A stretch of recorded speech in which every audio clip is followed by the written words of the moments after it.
बिस्मिल्लाहिर्रहमानिर्रहीम अस्सलाम वालेकुम नाज़रीन, मैं तुहाडा मेज़बान असगर गुजर। तुसीं वेख रहे जो गुजर टीवी आरफ वाला हर रोज़ बेहतरीन ते अलग क्वालिटी जरूर लैके दोस्तों हम चादर हुई अज माशाअल्लाह बहुत ही खूबसूरत एक पैलन माई दी उरन मोड़ो दा वीडियो लैके दोस्तों हम चादर होए हैं। दोस्तां झोटी वेखनी है, झोटी की शक्ल सूरत, झोटी की मुछ बग्गी आ, चीन लैंदा वा, सिंग निक्के निक्के गोल आ, बरीक बड़ी आ, खुड्डा बड़ा सोहना वा, खुला वा, हड्डियां जरा 3, दुध नूं बड़ी खरी आ, बरीक सोहनी चमड़ी बड़ी बरीक आ। रुकना जा थान कला कला चिट्टा माई सोहना वा, पत्तर बराबर 15 दिन की सूई है। मैला सुटना शुरू करता कि नहीं? हजे नहीं छट्टिया। सोहना लिबास, सोहने थान, चोण चंगा सोहना है, पोला सही हो गया। कट्टा ना 5 कल्याण कट्टा मगर यदा बिल्कुल मकूल तो मुनासिब जी डिमांड आ 2,80,000 रुपया। ये फाइनल जी डिमांड आ, डिमांड 3 भी कर दी है पागलों तरह, 90 भी कर दी है, लेकिन जी फाइनल जी देने वाली गल 2,80,000 रुपया।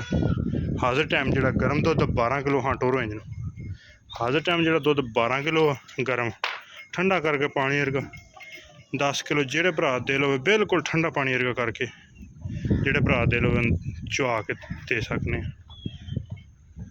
बच्चे छड़ के बच्चे सने 12 किलो 10 किलो बच्चे पिला के कली जोइए तो साफी दुध जड़ा 10 किलो ठंडा ना बच्चे छड़िए तो 12 किलो, कोई टाइम नहीं कोई कुछ नहीं।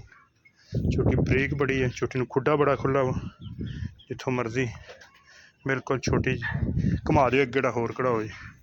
12 किलो गर्म दुध ठंडा करके पानी वर्गा 10 किलो, अखां चिट्टियां, इंशाल्लाह दूसरे सूए सुबह भी मच आएगी तो बड़ी सोहनी झोटी बन जाएगी। 2,80,000 फाइनल डिमांड आ, 2,90,000 3 नहीं 2,80,000 रुपया। खुड्डा झोटी नूं सोहना खुला वा, थन कला कला साफ आ, पर ठीक है 2,80,000 की डिमांड।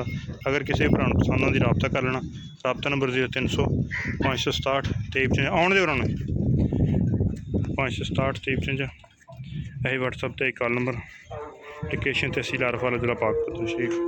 एक अगली दिन भी बेहतरीन वीडियो फिर हाजिर होवांगे, उस टाइम तक अपने मेज़बान असगर गुजरों की इजाज़त।